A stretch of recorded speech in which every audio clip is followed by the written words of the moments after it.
Unique Pathways is sponsored by Piedmont Realty Holdings, building better together.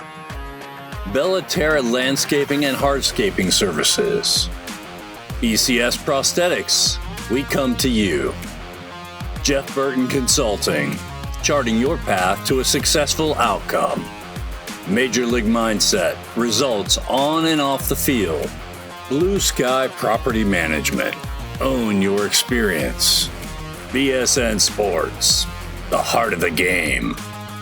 And by Crozet Sports, community, family, and sports. I'm your host, as always, Ben Rekosh, and we have a very, very special guest with us today. This is Chris McGahren. Chris is a H3 Sports lifer, a Western Albemarle High School graduate, and a manager for the UVA men's basketball team for a couple years. Chris, my first question for you is that you've worked all your life at this sport that you love, and serving the UVA basketball program with each of the pillars in mind. You have that on your shirt right here.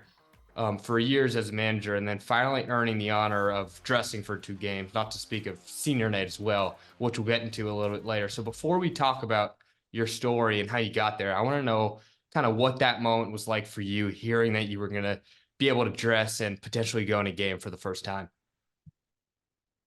Sure, yeah, and thanks for having me, Ben. It's funny because that was, I think going into my 4th year, I had accepted that probably wouldn't happen. And I was okay with it. One of the things that Ronnie Weidman, our director of operations, told me when I first interviewed with him, because it was my dream to play. That was how my initial start in the program was the walk-on tryout my first year. And Ronnie just told me to approach everything with open hands. And that really related to the pillar of humility. And that was something that it took me a long time to learn that. But by, I think, the start of my 4th year, I just accepted, the best way I can serve this program is by being a manager and by doing the best I can each day. And putting aside the thoughts of, of course it was still there, right. A desire, but realizing that, okay, that's not what I can do best to serve each day. That was when it was actually given to me, and it was a gift. It wasn't something I could really earn on my own. That was something that Coach Bennett, Ronnie, the other coaches, players, it was a gift from them to get to do that. So it was a great moment. Coach got everyone together after a practice, and he had a jersey made for me and told me I'd be suiting up for the season. And so it was a moment I'll never forget, that's for sure. One I did not expect at all. That's incredible. And then walking on the floor in your 4th year, I think it was a game against Lehigh. What was going through your head at that moment right there as you went to the scorer's table? I don't think much, frankly. I was just in the moment. I was definitely nervous. Yeah. It's funny. By that point I'd played on that court a lot, but not with fans in the building. Mm-hmm. So I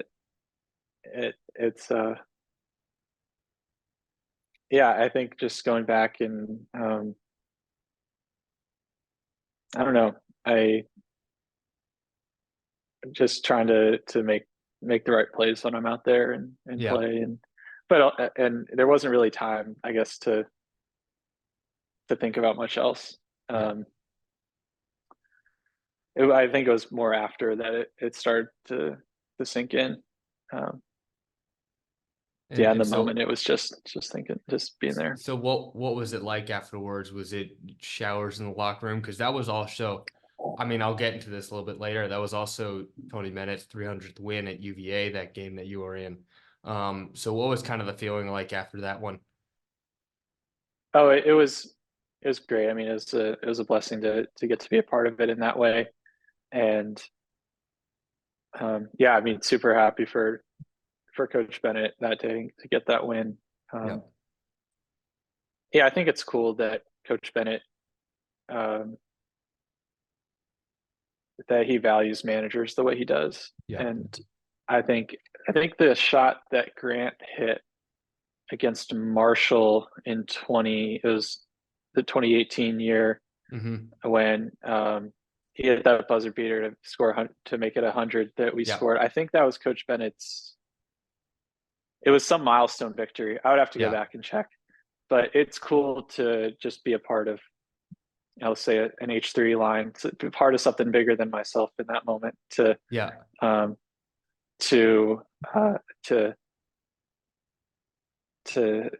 learn how to serve, and to have Coach Bennett reward that, and to be a part of the bigger celebration of his accomplishment. It meant a lot to be a part of. Yeah, and that's something I want to get into a little bit later. The importance that he takes and the staff takes on the program, with the pillar of servanthood in mind, and what managers really do for the program and hold them up. He's talked about it time and time again. And then, of course, the lineage of UVA managers hitting a big shot on senior night.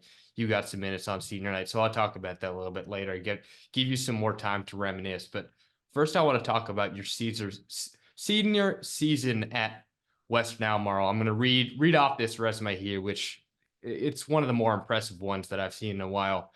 First team All-State, Region 3C Player of the Year, Regional Champion, and State Runner-Up. So looking back at that season, what do you kind of remember the most? What do you take away from that momentous season that you had there? I think I'd take away how our team really came together at the end.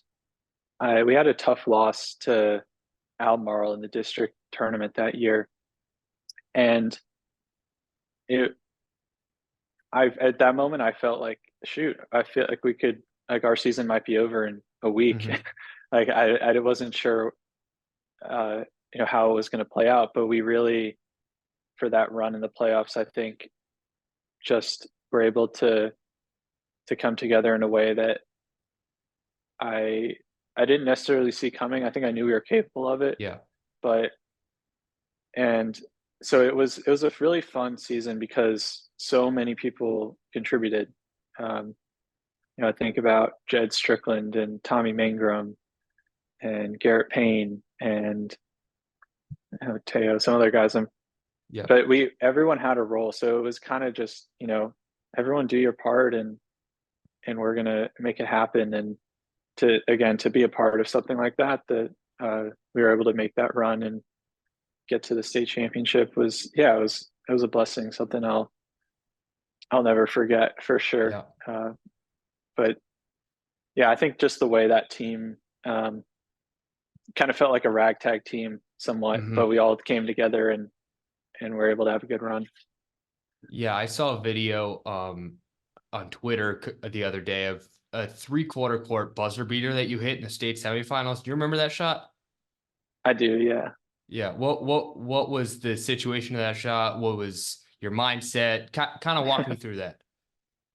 So that was the state championship against John Marshall. Okay. And so we were down. I would say I was proud of I think they scored like 60 something points in that game, which was like 20 below their average. They still beat us by about 20, but we did hold them. So I do claim that. But they had some good players. We were, I think, down maybe like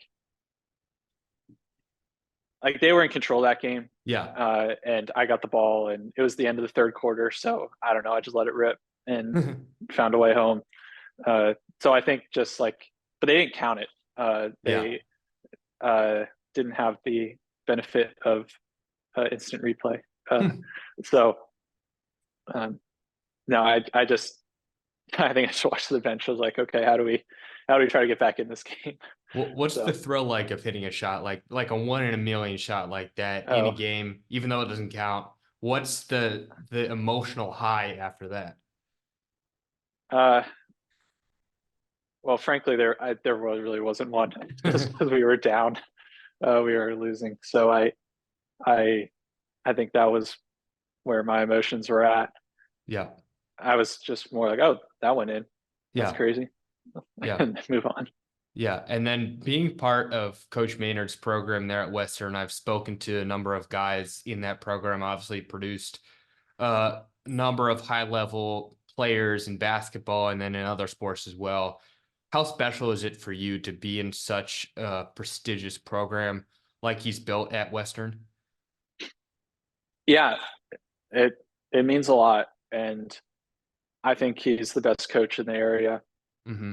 The level of basketball instruction, of his knowledge of the game, the way he teaches, it's really, really high level. It was actually like when I got to UVA, I Yeah. was so um, I was like, this is like the practices are so similar, and like there's so much stuff that's similar. I mean, UVA like players much higher skill level, obviously Yeah. talent level. Not even you can't compare it. And but yeah, I think just it does mean a lot to um, Yeah. yeah, to be a part of a program that is at a high level. And it's what Coach Maynard has established, what he's been able to teach. It's yeah, and I think you probably heard some of that from Ryan. Yeah. So it does again. I'll probably not for the last time in this interview go back to the H3. Be a part of something bigger than yourself. Yeah. That's what it meant as well to do that at Western. And then Ryan Ingram, who you mentioned, and I spoke to a couple weeks ago on the show, he talked about kind of how Western plays a pseudo pack line defense and the offense is similar. Maynard runs a similar practice style as Coach Bennett. What kind of parallels do you see there? Yeah, just go off the defense. I mean, Coach Maynard actually got the pack line from Dick Bennett, Coach Yeah. Bennett's dad, and started using it. So that's very similar. There's some slight differences in terms of Western players aren't as athletic, so that has to change the scheme a little bit. Coach Bennett's able to do a few different things there with the talent at UVA, but so the tactically or strategically, it's pretty similar, especially on the defensive end. And so that was, and I think mindset too, Yeah. just toughness. That's one of the things that Coach Maynard really required. And Mm-hmm. I think Ryan is definitely the toughest player that I played with. And so for me, it was always just trying to be like Ryan, be as tough as him. And I don't know if I ever got there, but he was definitely a great role model for that. And then, and I think that's be mentally tough, be physically tough, and that's something that I think is required at UVA as well of the players. And I can't really speak to that, frankly, as much just because of my role as a Mm-hmm. manager. Like it was to serve, so I wasn't held to the same like standard in practice. Like I was there to help rebound and pass and Right. yeah, play defense when necessary, like run offensive sets when necessary. But I was never really like evaluated on my play there. It was Yeah. more like whatever I can give, I'll give. Yeah. But just being around it and seeing how the guys who are, at UVA who are coached really hard, it's tough. It's really tough. Yeah. So, but it produces really good results. So Yeah. That's that really too. cool. That's really cool to hear. Before we move fully onto UVA, I also read that at Western, you're a pretty good baseball player. Obviously you're part of the H3 Sports family, been that way for a while. So, what was sort of your baseball game like? And were you competitive on the diamond as well? Yeah, I love baseball. I I still do.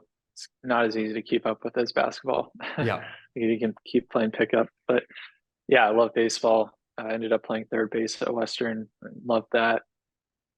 It was something that and Coach Burton had helped me out with this kind of late in my high school career, looking at some D3 options maybe for baseball, but Mm-hmm. I obviously didn't decide to go that route. But yeah, sport that I really love and had a lot of fun years playing for H3 and then Western. So yeah, I wouldn't change it. Yeah, and you keep talking about H3 as being part of more part of something that's more than yourself. Over the years, I mean, you've graduated college now and you're onto your own life. Sort of what has the motivation and the messages that H3 instills in such a young kid? What does that mean to you, and what do you take from your experience as an H3 baseball player? Yeah, that's a good question. I think the first time I heard that phrase, be part of something bigger than yourself, like, wait, what? I didn't, it, I was probably 11, Yeah. 12, maybe 13. I don't know, somewhere in there. And that's not something that, um, yeah, it was, I think having that be the focus, like, and I think that's the point. That's, Hmm. that's, in all parts of life to just be a part and to do that part well, whatever it may be. Yeah. And so, and to, you know, surrender my own, you know, goals or whatever they may be for the good of the overall group I'm a part of.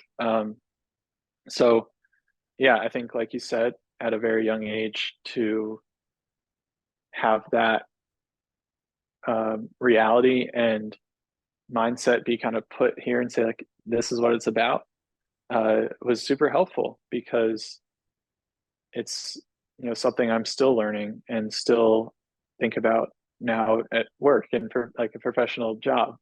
Yeah. And so that's a huge blessing to have had that be instilled over 10 years ago now.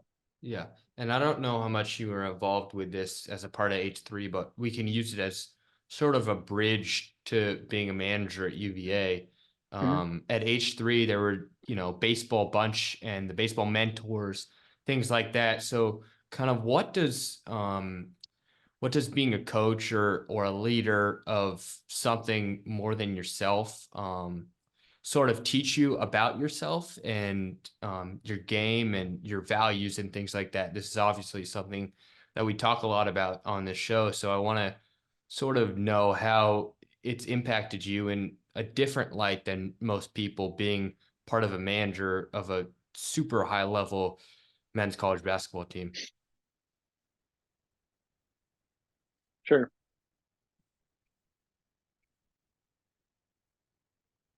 Yeah, I was a part of the first baseball bunch group, and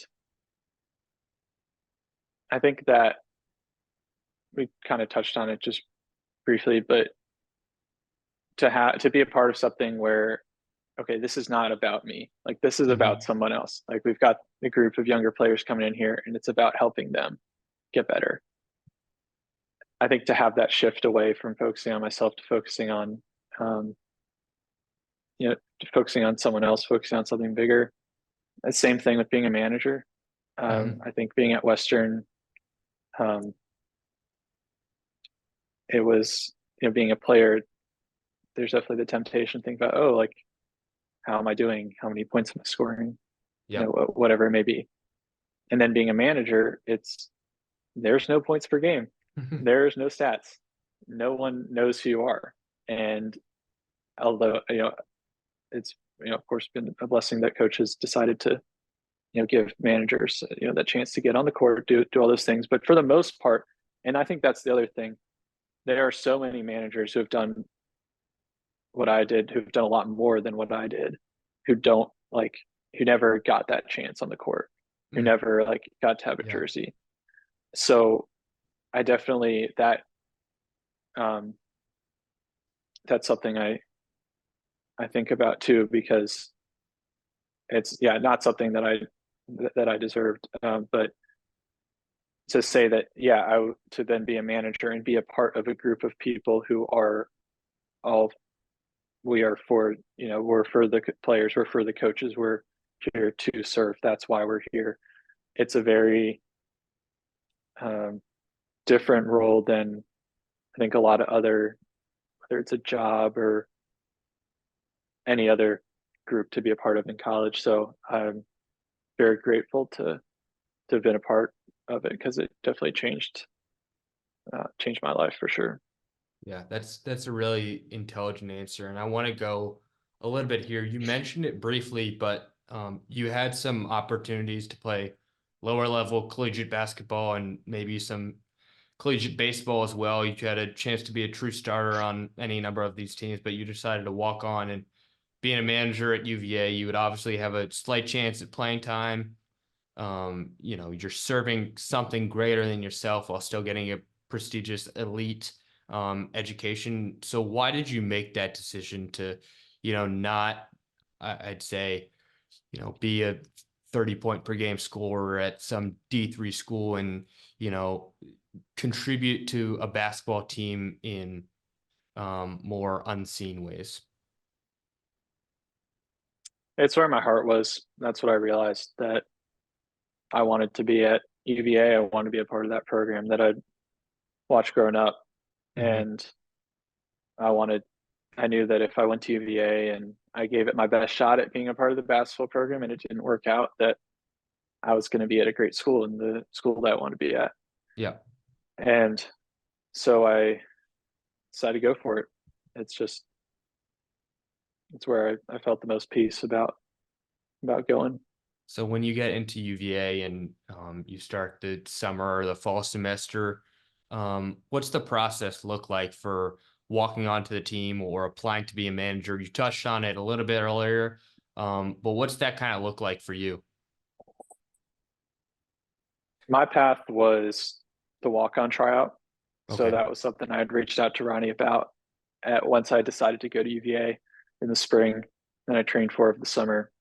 And Hmm. then it was like the second week of school. It was held in the practice gym. It was one day, 40 minutes, 45 minutes maybe after a practice. Yep. And that was, there were about, I don't know, 12 people there maybe. Hmm. And so that was the process for me there for, and we've had a number of people join the program that way, not just me. Yep. Uh, then there's also uh, interviews for managers who maybe aren't going to be ones who are also playing in practice. There's an interview for that, Okay. and so by the time I was a fourth year, I was kind of on the other side of things and helping to interview the different candidates. So So um, what happens after that first tryout that you do? It's 40 minutes and then you get a text or an email a week or two after saying we want you to be a part of this team. And then how does it work that you decide that you want to become a manager? Do they come to you and say that we think you would be a really good fit? Or do you tell them, hey, I'm interested in this position. How do I apply? What's the process? What does it entail and things like that? sure, I got a text. I think I don't remember. It was a couple days after the tryout, I think, Mm-hmm. from Ronnie asking if I could make it to practice that afternoon. So I showed up and played in practice that day. I think that was a Monday, and then was there for the rest of the week. And then at the end of the week, I Ronnie gave me another call and just said, "Hey, the the walk on spot wasn't there for me. That wasn't where my aptitude was at the time." Yep. Um, and he said, "Well, but we'd like to, offer you a spot as a manager. You can still play in practice." And so I think I took a day to think about it, called my parents, and Mm-hmm. um, I think by that point it had set in that, like, okay, this is not. It may not be what I had in mind. Like, I wanted to be a walk on. Yeah. It was clear that that wasn't in the cards, but here is a chance to be a part of, maybe winning a national championship this year. And so I went for it. That's incredible. So then my next kind of question for you is, I'm sure this evolved throughout your 4 years at UVA, but on a typical game day, what is the schedule for UVA manager like? Because as we've talked about on the media, and UVA is one of the programs that has a more public facing image of their managers. And I'm sure people see Grant Kersing hitting a three against Marshall, or, you getting in on senior night. You name it. There are a number of these situations, but what are some of the things that people don't see about a manager? Yeah, that's a really good question. I think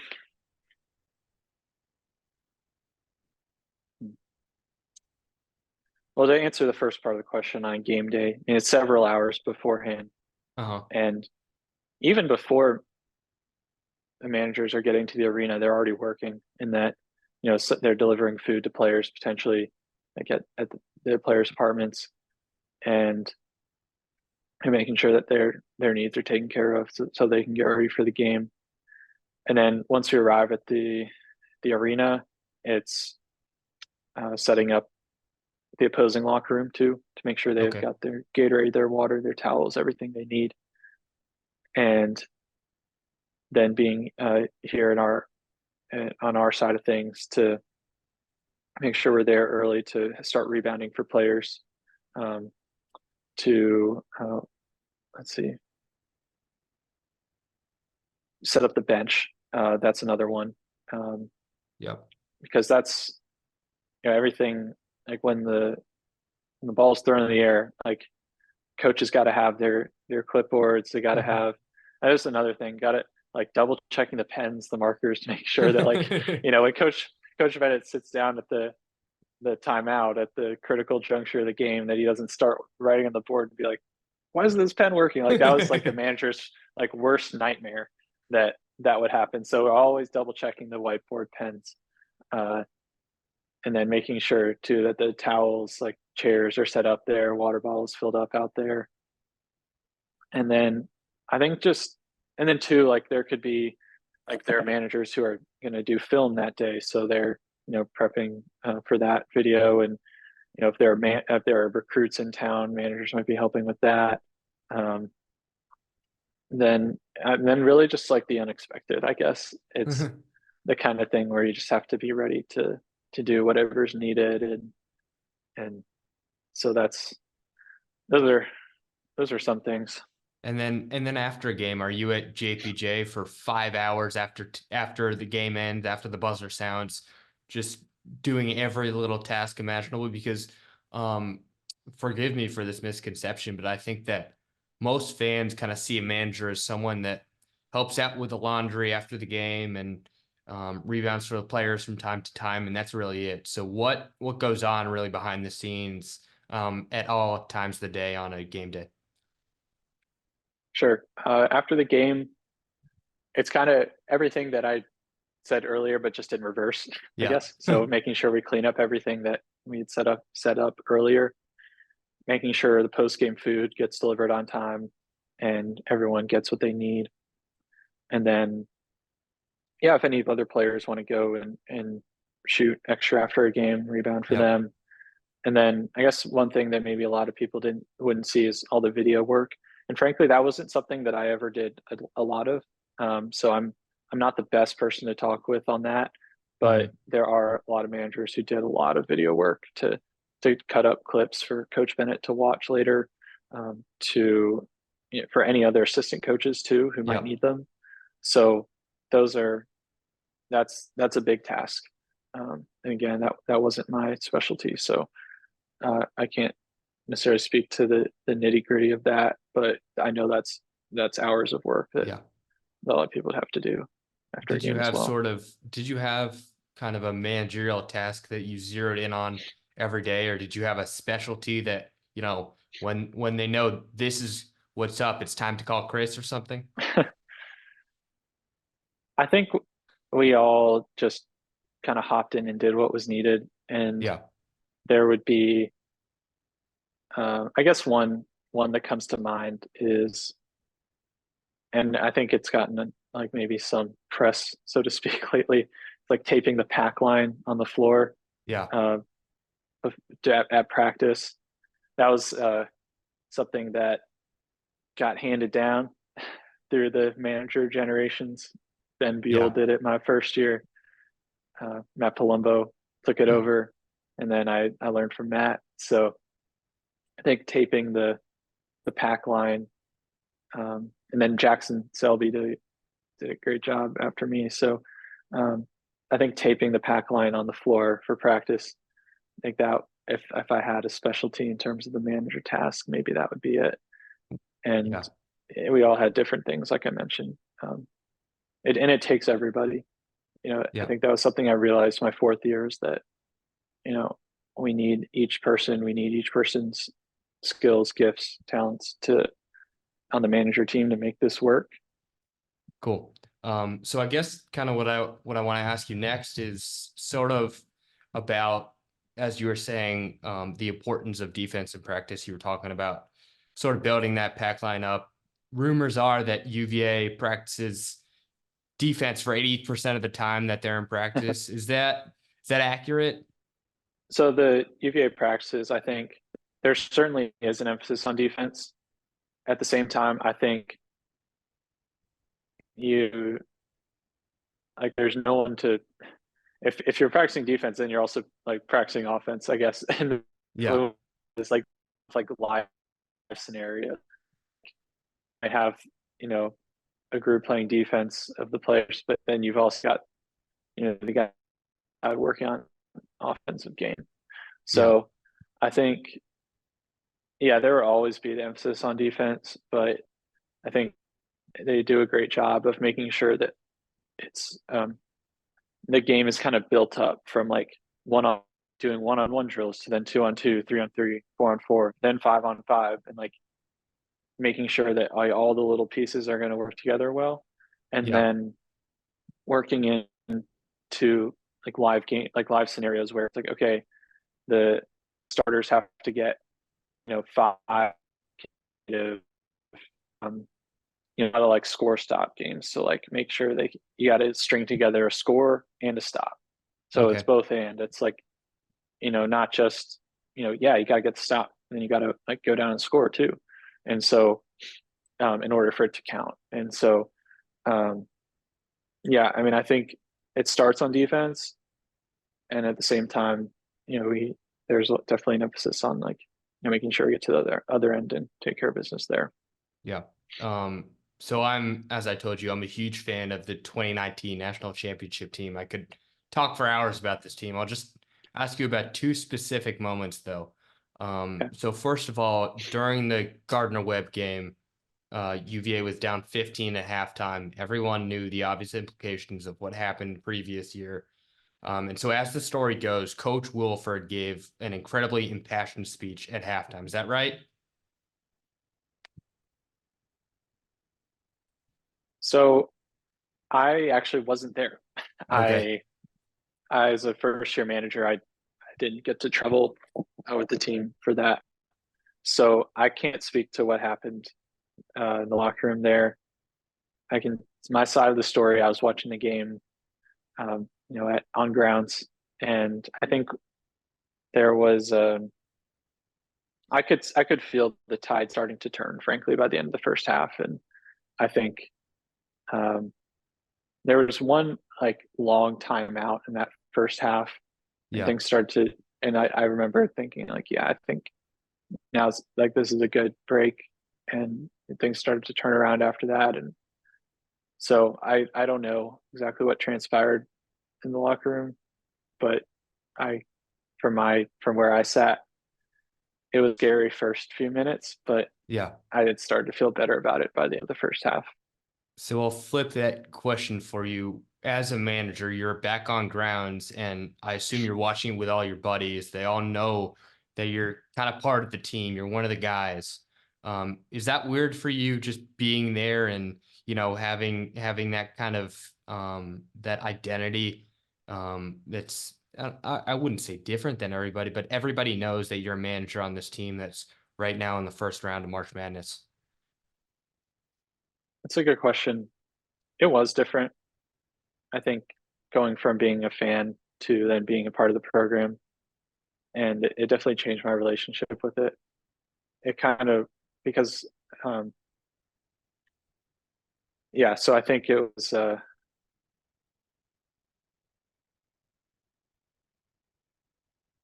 because it was a blessing to get to be a part of the behind the scenes. And so Yeah. knowing like,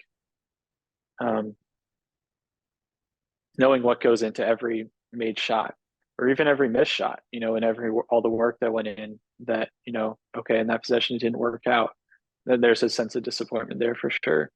So it's like, I think deeper,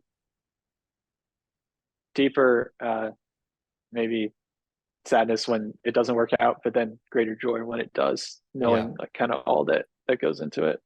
Yeah, that's really cool. That's certainly an interesting perspective that I don't think most people realize what goes on there. So throughout the tournament, throughout the run, at what point did you join the team? Was it in the Sweet 16? Was it in Minneapolis in the Final Four? Yeah, so this is just another example of how Ronnie takes care of the managers. Hmm. Had gotten me and a couple of the other managers who weren't traveling with the team and a part of the practices and part of like staying at the team hotel and everything. He Yeah. got us plane tickets. He got us hotel rooms, and yeah, and so he made sure we could get out to Minneapolis, and we were sitting there front row. I was right in front of, or I guess right behind where Kyle got fouled in the corner. So we were right there, and so yeah, just that was just another example of Ronnie taking care of us and limit.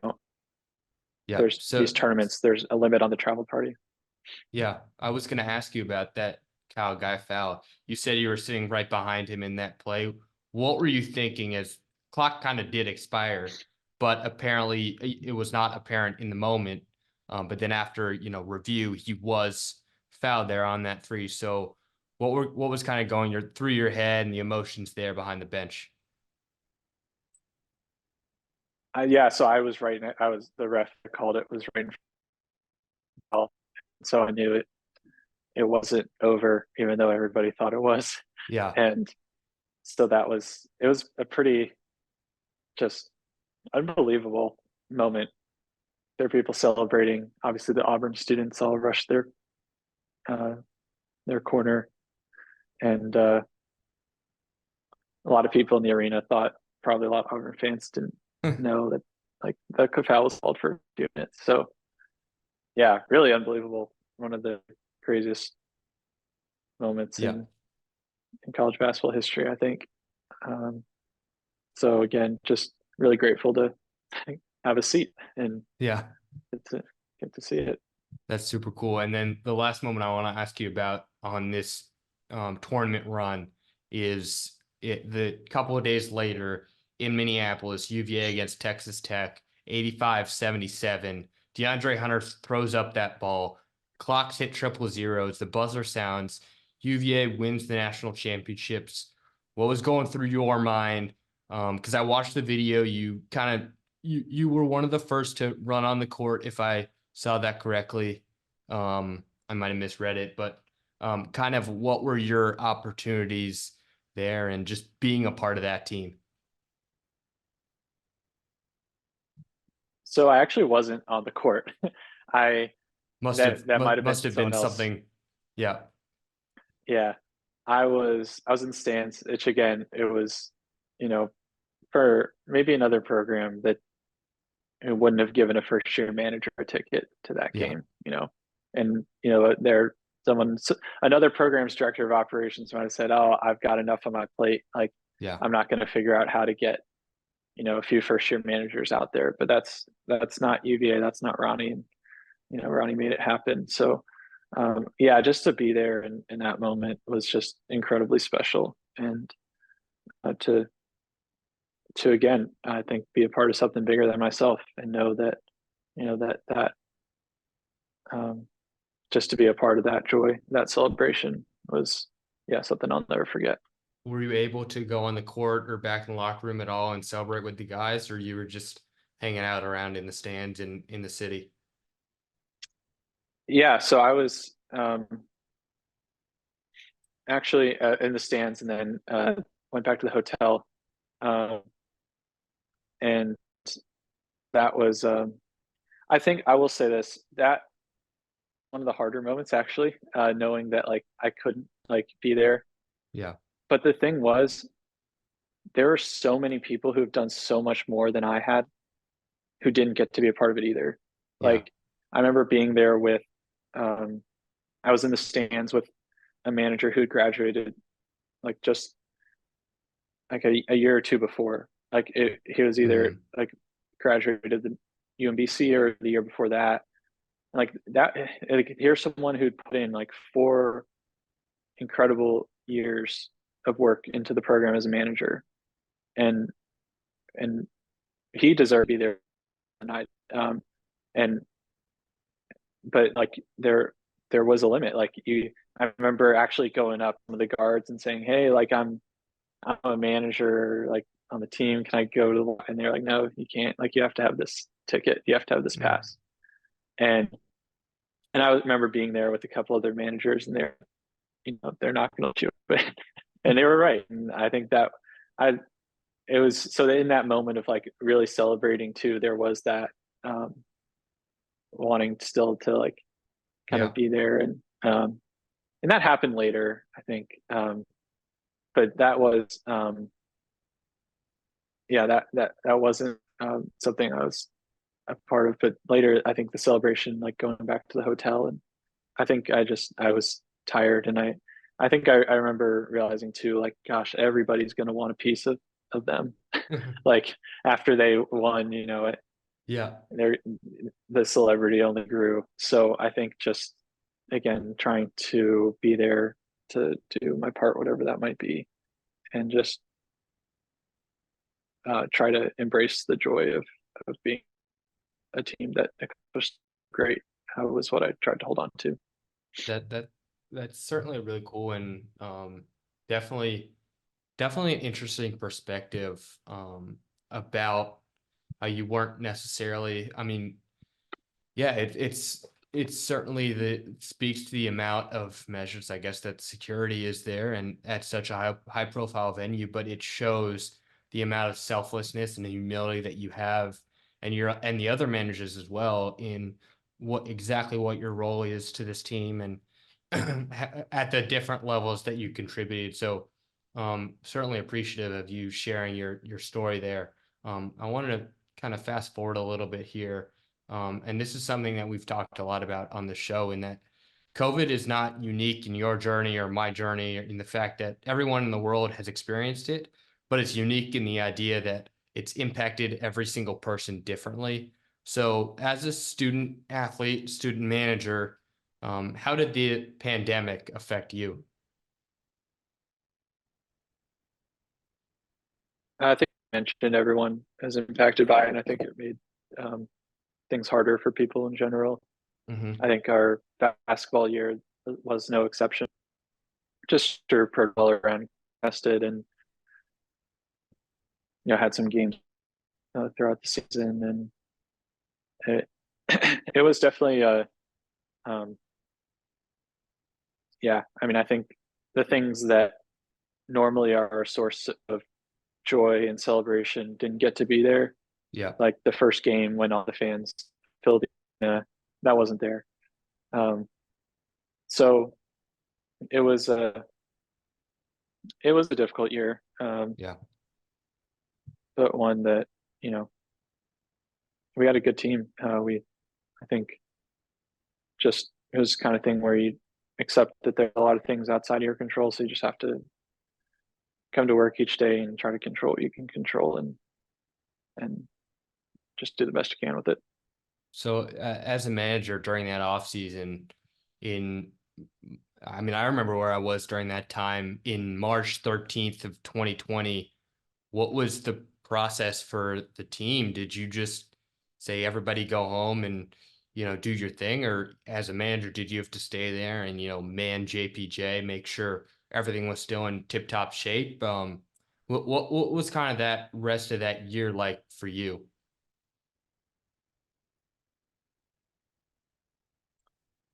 Everything really got shut down until July, I think, was when we had workouts start again, which was a later start than typical, and or later start than we typically would have.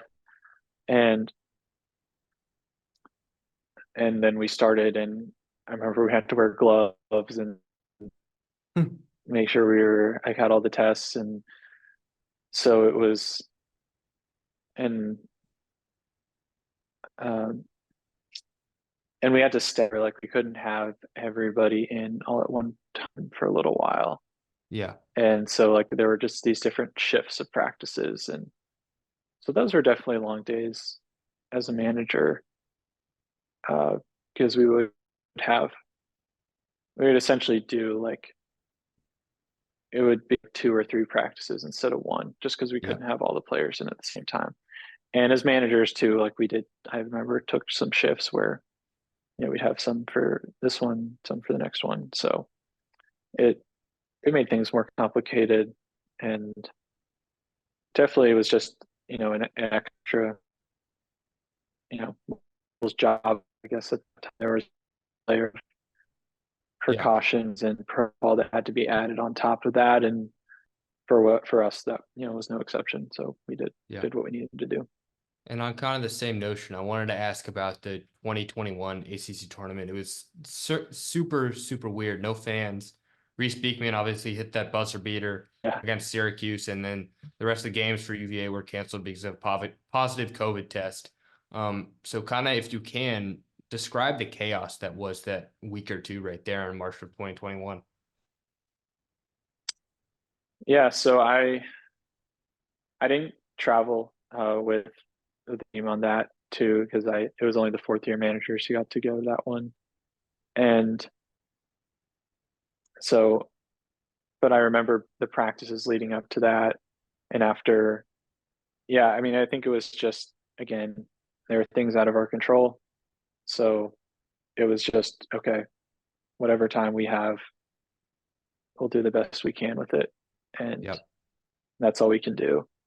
And so definitely not ideal, but that was, again, kind of something just out of our control, I guess.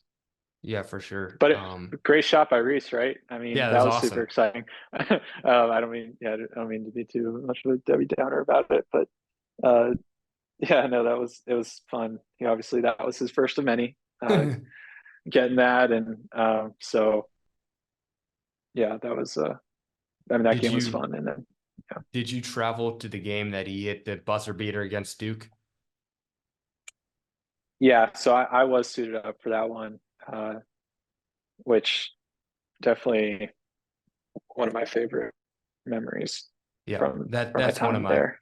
That's one of my favorite plays of all time, up there with a couple of the ones from the tournament run in 19. I want to get to 2022. You appeared in 2 games, as we talked about. Lehigh senior night. Talked about that moment, but I want to talk a little bit about graduating at UVA alongside a class of 4 other great 4th years. There were Kihei Clark, who's my personal favorite Wahoo of all time, Cody Statman, Jaden Nixon, Shane Nelson, the 4 that graduated with you. So take us kind of through that night and then ultimately getting in the game. Sure. So the Lehigh game, that wasn't senior night. That was early in the season. Right. Our senior night was actually Florida State. Right. And I did not get in the game that night. They hit a buzzer beater. Okay. I guess to kind of go full circle, or a little full circle. You asked me about that shot I hit at Western. The Florida State one, I guess, kind of similar. They hit like a desperation 3 at the end. I remember that 3 to win. Yeah. So that was senior night. But that I think, things like that happen. So you just try to,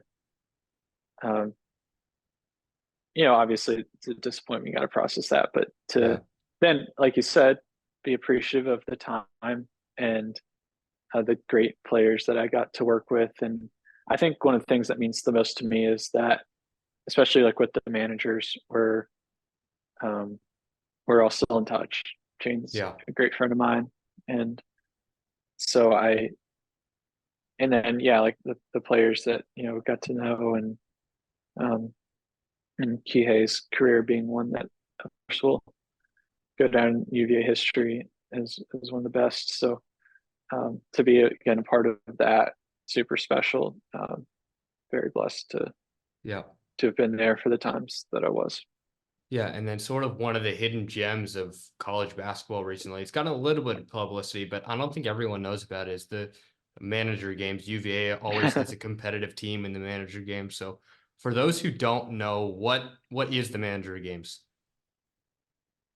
Yeah, so manager game is night before the game. So if, let's say there's a Saturday game, Friday night, the managers of the two teams are going to get together at the arena and play a pickup game. And we keep score on the Jumbotron, which is fun. Get someone to do the clock. Mm-hmm. And yeah, I've played against some of the best players I've ever played against in those games. That's Because cool. a lot of the teams we play would have grad assistants who either played D1 or a lot who played professionally, Yeah. or at least a handful, like Yeah. guys who, I think I played against, I think Tyrell McIntyre from Clemson. Oh, He might have been the MVP of the EuroLeague at one point, and like to like play against someone like him, it's that's really crazy. cool. So yeah, I think, yeah, it's super fun. I have to say I have some mixed feelings about some of the publicity, because I think it should be kind of like an underground thing, Yeah. more or less. Just, but um, just because it is, it's just people who just want to hoop, and will do that. So yeah, I think it was something, definitely a lot of good memories from Yeah. it, and good That's times. awesome. That's awesome. So when you graduate, I mentioned the class that you graduated with. Yep. But what's next for you? What'd you get your degree in at UVA, and kind of, we're year and a half, 2 years out from your graduation. What are you up to nowadays? Yeah, so I graduated from UVA, degree in history, and I work for Gary Albert State Farm Agency now in Charlottesville. So Mhm. been enjoying that, and that's where I am now. Awesome. Yeah. Well, I have a couple more here before I let you go. Some quick fire ones. Again, really appreciate your time here, and navigating through the technical difficulties was certainly an issue, but Yeah, just no worries. yeah, just about the first thing that comes to your mind for each of these quick ones. So this is a hard one to start, but do you have a favorite Tony Bennett-ism? uh, Question.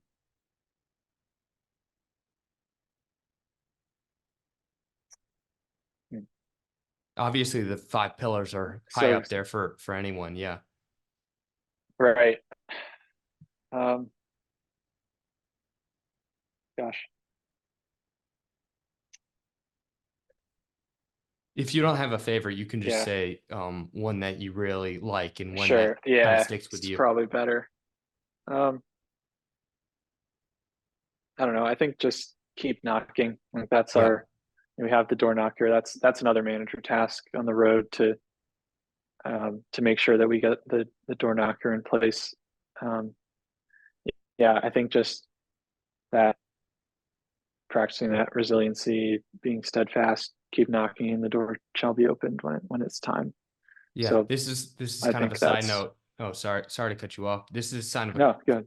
Yeah, this is kind of a side note, but you mentioned setting everything out on the bench before game day. I know some coaches like, a certain pack of gum on the sideline right there, or, a Diet Coke next to his bench. Is there anything that Tony Bennett likes right there that people may not know? I don't think so.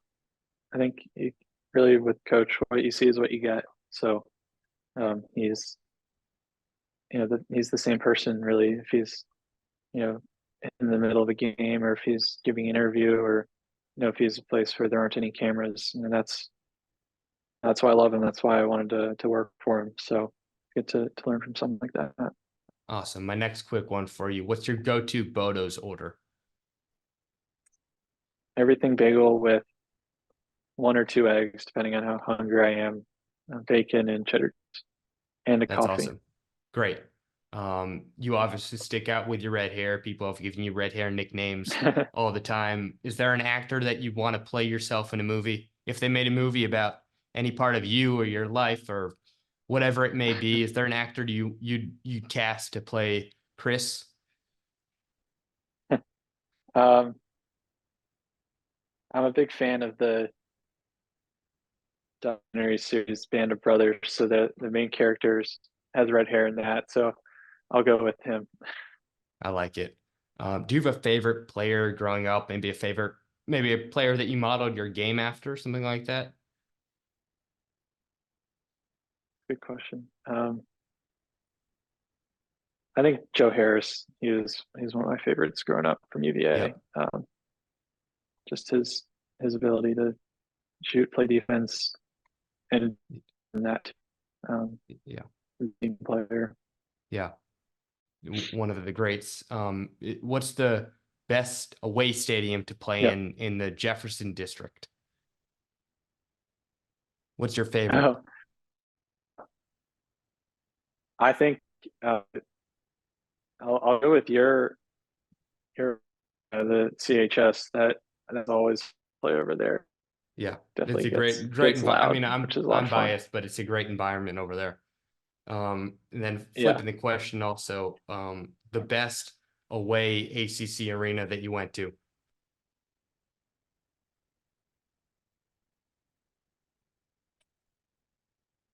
Castle Coliseum.